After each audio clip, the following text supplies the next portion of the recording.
Yeah, bro. Okay, here we go.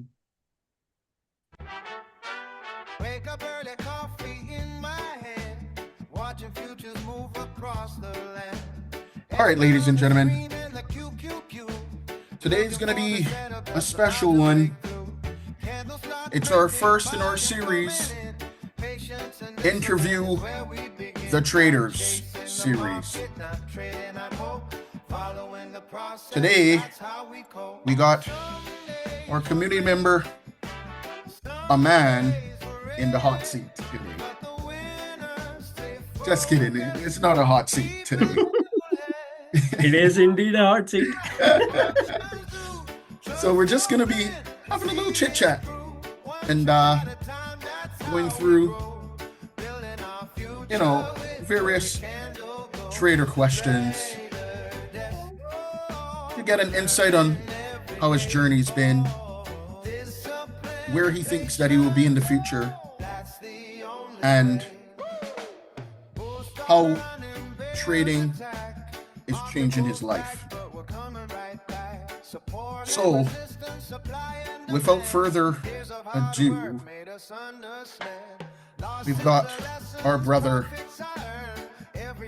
my brother, the community guy himself, Aman.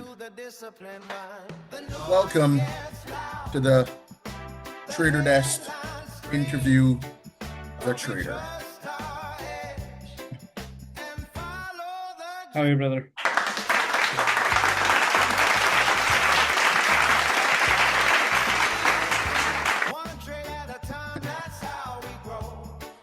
All right. So, first of all, how's your day been going? Our day has been fantastic. Right on, right on.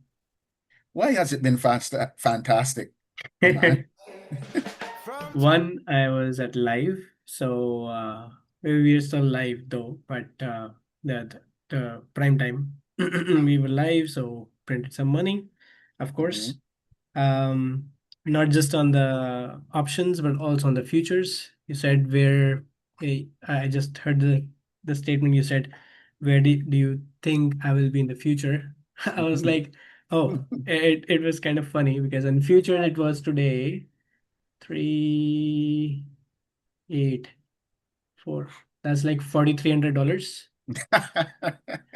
That's $4,300 in futures. It doesn't happen every day or so, Yeah, but it happened today. So that's kind of a possibility. So futures right also on. looks like something like that.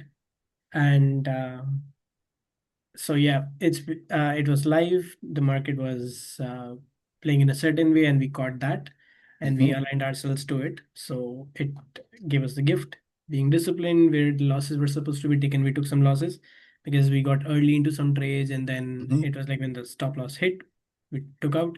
But then we re-entered, we saw the opportunity, got in, and then just printed. And I think still Right on, printing. Some trades are still on, and they're printing. right on, right on. Good, good. While having my daughter besides me, and Well, having his daughter yeah, in his that's arms at that's the home. best thing you can do. If you trade, you can be with your family, spend time, have more time available for them. That's the best thing. Cool, cool. I like it. I like it. All right. So let's jump right into it and let's kick off with some questions here. Yeah. Okay. So, what first got you interested in trading? Hmm. Two most important things. One, my brother is from IT background, and I have lots of friends who are also from IT. And they used to take vacation. They used to go back home. Me coming from India, back home, or they're traveling sometime, but they can work. So a lot of people used to come for various kind of things. Like people would participate and they could work from home or work remotely from anywhere. That's Mhm. something that always was enticing for me. That I can't do that because I'm a chef and I can't work remotely. I can't work online and cook a recipe online and then send it to anyone or so. So being a chef, it was difficult. I can't do that. So I always thought like if there was something where I could also work remotely like that, I would have more time with myself. I'm not Mhm. tied up with a job and per se or a schedule or a place or location, and that would give some freedom. That was one thing. Second was I was fair bit mindful of money and how it works. Not exactly, but I was like always um, it's something that always had my attention to. And then trading, I never imagined that I would be doing trading per se, because I thought it was a different world for different kind of people. You need a whole, training into it. And then people Mm. come from finance background, all those things. But around, like everyone else, you would meet people who, trade here. They say they trade, and then they do, from Well Simple, from Quest Trade and various apps. But they do it like they buy stocks and then hold it. That's most of the people would do. Mm. And because that's in the news or that's what they hear in from their circle, oh, it's been very hot, it's something like that. And I used to do that as well. But it was like you would need a lot of capital to make money there, and I would be happy if, say for example, Tesla was very hot. It's always been hot, but Tesla was something that people would always think, oh, I buy Tesla or something. So I was into things like that. But how much could you buy? One stock was around 400 something. I was like, how much can I buy? There would be a limit to it. So I would buy a one or two stock or three or five or 10 stocks, say, and then it goes 5% up or something. How much I made a year, it's insignificant. It's like doesn't make much difference. So that's what I was doing. And then I happened to came across Anderson, and we used to work together some places. I used to staff, and I also used to work at as a being a chef, and he was also working in his leisure time in kitchen.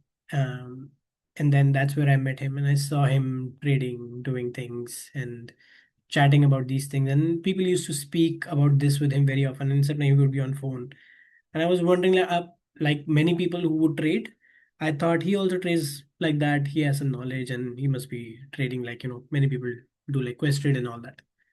And that was my idea. So that's something got me interested, because at my in my profession also I'm kind of at a place where I'm hitting a glass ceiling, because I freelance and I charge what I charge. Very few people are paid that much money, and I see where it can go, like escalate to what level. I don't want to open a restaurant. It's too much of overhead cost. It's Yeah, too much of headache, and and the thing is, when you know that 85% of businesses close within a year, why would I jump into it and put all my capital and raise that capital and do all that? Like that's BS, not for me. right. So I was looking for something, and it was always there. So I had been open about this thing. That was the best thing. Um, so to give it a try, when I heard about Anderson and Anderson told about, so it was actually a conversation. We were coming from an event back, and the owner of that catering company, and they were discussing, they were talking about EI Lilly. I remember I heard EI Lilly for the first time that day. So I was like, EI Lilly. And actually, I came back home, I Googled what is EI Lilly. What? So because they were talking, and when Anderson was talking, I was like intrigued. The amount of knowledge he had, it's not, people who just hear from here and there, Tesla and all these things and all. He knew about what company is doing, the owner, the name of the owner, the details of about the company, how stocks been happening. And the way he was talking, it was like more than a normal person who talks. And that intrigued me. And next day, by chance, I was working there, and then we spoke about it. And then he said, yeah, I coach. And I got to know one of my friends who got me into that catering company. He was also being trained by him. I was surprised. I was like, he never told me. And then, it's a basic human instinct that you would doubt first. So anything positive, you would doubt. For example, I'll give you an example. If someone tells you, there's a restaurant, uh, XYZ restaurant there, the food is amazing, just kick ass. I'm sure you're gonna try coming back from work, or in a day or two, you will go and try that restaurant. You will not even doubt about it. But someone tells you someone is coaching, someone do this, you would doubt first. So anything that's positive, that's for your growth, you would doubt first. That's period. That happened. That's a human nature. And I had a doubt. So, but Sid was doing it and he learned it. So I called Sid that evening and I asked him. He said, "Yeah, bro, he's amazing. He teaches in a amazing way. He's an amazing teacher. His storytelling skills and all that." I was like, okay. So I was like, okay, I can give it a try. What do I have to lose? What do I have that I can lose? Nothing. I have no knowledge or so. Like I might lose a little bit some bucks, or in the meanwhile, I might learn few things. That would be enough. I'll take it. And I was prepared to lose that money to give it a try to learn something. And that's how I got intrigued. And then that was the day I took that leap of faith, got into it. And today's a day that I'm just telling you, it was 45, $4,800 a day in 2 hours sitting at trade. So, and that would Awesome, be a awesome. monthly pay probably in that time. And Yeah, now it's in 2 hours. So yeah, that's correct. the scale that that trust and that taking that step got me into. Awesome, awesome, awesome job. Awesome, awesome. So the next thing that I will ask is, how would you describe your experience so far with trading? How would you kind of tell the people how you felt compared to what you thought it would be? Hmm. I feel trading experience was unsafe for me because I was playing safe in life and was in my cocoon. And trading actually started unwrapping those, like the peels of onion, my layers and different things that I had, my personality, and it brought that out and helped me work on them to get better.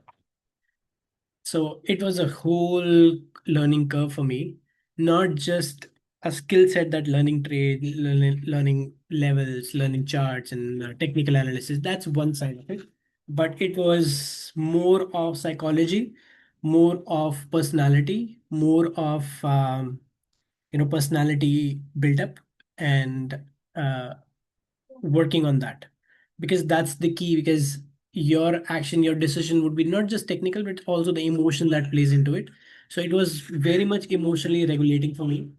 I had gone through many kind of various kinds of emotions, experiences with losing, winning, small, and I can say today I'm much comfortable in losing money because that's the hardest thing. And then, taking a decision and taking a call when a trade is going negative or so, and when to stop, when to get in, when to get out, and then being normal also. When you make like 4,500 today, it's normal, because there's a tendency, there's a possibility I can lose 4,500 also tomorrow. So I can't be, no one can be so emotionally, entangled to it or attached to your output.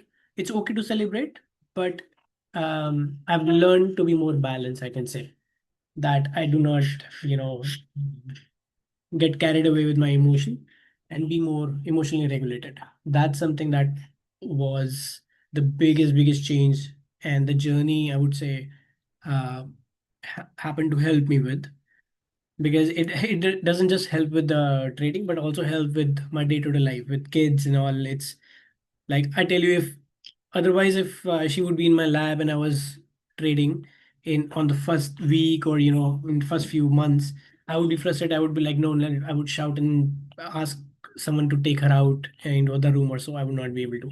But now I'm much relaxed, calm, centered, I would say. And it's the trading, the psychology, the ups and downs, all that taught and helped that this is all temporary. It's more of working. The thing that's permanent is you, your psychology, your mindset. That's something that's gonna stay with you, and that's gonna help you in day-to-day life, with not just trading but everything. So Good, that's good, good, something good, good. shaped big time for me. Right on. So trading has basically taught you more patience, more calm, more centered mindset wise, and it has spilled over into your everyday life. Yeah, Yeah. absolutely. Okay. Would you say that trading is a lifestyle for you now? Oh yeah, absolutely. It's a lifestyle. Like it's not just the charts and things that I'm thinking about all the time, or I'm um, that's over my head all the time, but also in personality. Today only I was talking with him and I was telling it's the when things happen not in our favor and how we act is what shows what your characteristics, what your personality is like. And I was seeing how I was going with when the trade was going negative or so, the bitterness that gets into it, little frustration, heaviness, the stomach gets, little like cramps you feel in the stomach, all that feeling, those have gone very low and very mild. But also it's with my life, with situations, with people around me, and also with them, with my children, my family, have Mhm. become different. It's added to my lifestyle. It's the way I treat. Uh, I carry my personality, and I live the way I live is the way you trade also. So the market has taught me how to be more balance centered, and it has actually shaped my lifestyle around it. Now it's like the trading is always trading is always in the back of mind for sure, and in that ways it's like you do your homework, you got to understand, you got to see chart, you got to be aware, you got to know what's market is doing, you follow the news, and it doesn't work otherwise. It's like it's like half baked cake if you're not putting the work in. Like if you don't know what's happening in the news, how would you respond to markets? Like for example, right now the hottest thing is the war between the US and Iran and Iraq, all those things that's happening, like global political tensions, all those are affecting. So if you're not up to date, if you're not on the top of it, you would not know what's happening with the market, what kind of tickers, what kind of companies are associated with those things, and what's going to be affected. Like oil is there, then how those are associated with other things, and the gold, silver, then the QQQ, TQQQ, the smaller one to it, and then Apple, all these tech companies. What's happening all over, so it affects. So you got to be on the top of the work of the news, on the top of what's happening overnight, what happened, and it becomes part of your day-to-day routine that you check on it. So my phone has all that, the notifications, things, anything happens, it keeps on sending me the news feeds, and also it becomes part of your daily routine. So it's like you don't. It's like brushing your teeth. It's like taking shower in the morning, having a coffee and having breakfast. So it's like same thing. Like you're gonna sit a night before. You're gonna check the news. You're gonna check the charts. What's happening? It has become part of my day-to-day routine, and my family also knows it now. It's they have also accepted because this is regular that we do. So it's it's lifestyle. I like it. I like it. I like it. Good, good. All right. So we've heard that trading is a lifestyle, right? And we've heard how trading has helped a man to bring extra income into his household for his family. Okay. So we're going to switch a little bit here and we're going to ask a little psychological question. We're going to dig a little bit deeper here now. So the next question I had for you was, what is the biggest mistake new traders make? What was the biggest mistake that you, as a new trader, when you began, what was the biggest mistake that new traders make? Hurry. It's like um thinking and imagining. The thing is, when we get into trading, we come with a pre-notion and imagination that we would make it quick. It's gonna happen quick or fast. It takes a lot of time. It takes a lot of work. Not time. I would say time is subjective on the input, on the basis of input you put in, how much time you put into it. But nothing happens quickly. It's not a overnight thing that you learn a little bit for a week or 2 weeks or a month. You feel that, oh, now I can print money. Nah, It's a lifestyle thing. It's gonna take time. It's up to you how much time you take to adopt into it. And sometimes I still feel that tend to hurry into something. Like for example, when we started futures, and I was like, got into it, and then I was like, oh, this is great. This is like easy. It's in and out, in and out. You can easily and quickly make money. I can do great. And I started imagining, I tell you, when I got into futures and then we started trading and I was making money there, like started hitting targets and all. So I was like, oh, this can make, like I can make more than 100,000 a year easily plus on my whatever work I do. And then I Googled what's an average. So I Googled also like at average how much people make in futures in their first year. And Google told me sometimes negative to maximum $20,000. I was like, what? Probably they didn't learn better or something, or probably they didn't do they didn't learn from Anderson or so. And I was like, I can do like the way I was going. I was like, I can make easily more than 100,000 and maybe 200,000, maybe 300,000. It's doable if you consistently do that. But I foresee the fact that you're going to lose also, and then getting into that pace or having um, indisciplined work because you want to hurry, you want to get there, you're going to lose trades. And I realized it within a week. When I started losing, I blew an account, and that happened. I was like, oh shit. And then that information that I Googled started soaking in that, yes, I was just imagining. It was my imagination. It was my hurry to get into a trade or so. It may not happen that fast. So you got to pace it. You got to put into work first. The market will give result in itself. You don't have to, you know, run behind results, but you put in work and the result will come. That's a byproduct actually.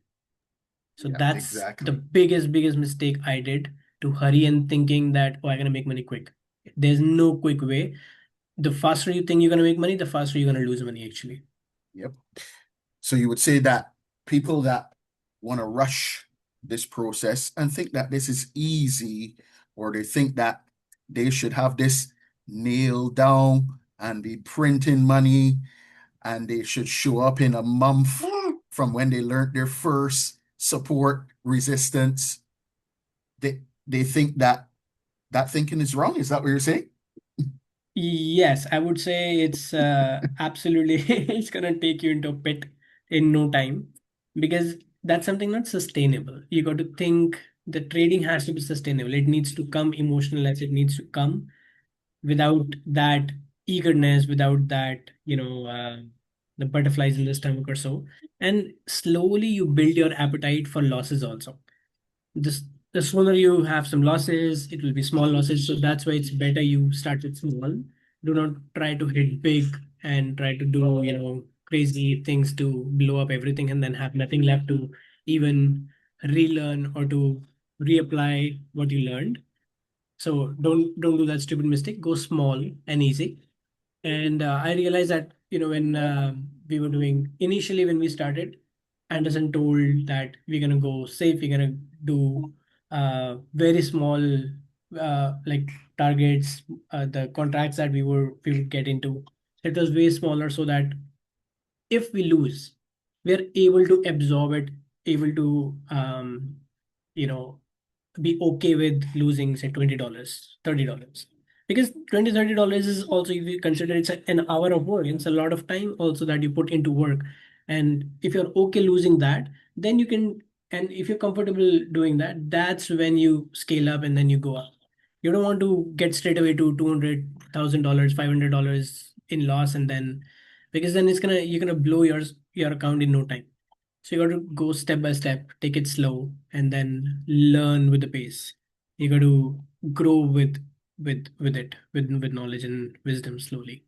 You can't rush it. Okay, cool, cool. I like it. I like it. I like it. So I heard you mention losses, and a lot of people seem to think that we show up here and it's, lollipops and rainbows, and everything's going to go according to plan. So it's some kind of, holy grail. They've found the best thing ever, where You can't lose. So that's a good segue into my next question for you. How do you deal with losing trades emotionally? Mhm. How do you emotionally deal with it when you have losing trades or a streak of losing? How did you deal with it? How did you deal with it before as a undisciplined, immature trader Mhm. versus how do you deal with it No. now as a more mature, disciplined trader? Tell the Yeah. listeners. Go ahead. So earlier, when I would lose a trade, it would give anxiety and heaviness in the stomach, and it would lead into like I need to get that money back, and that led to revenge trading. So that means you're trading with emotions, and that's where you don't understand the logic, you don't understand the setup, even setup is there or not there.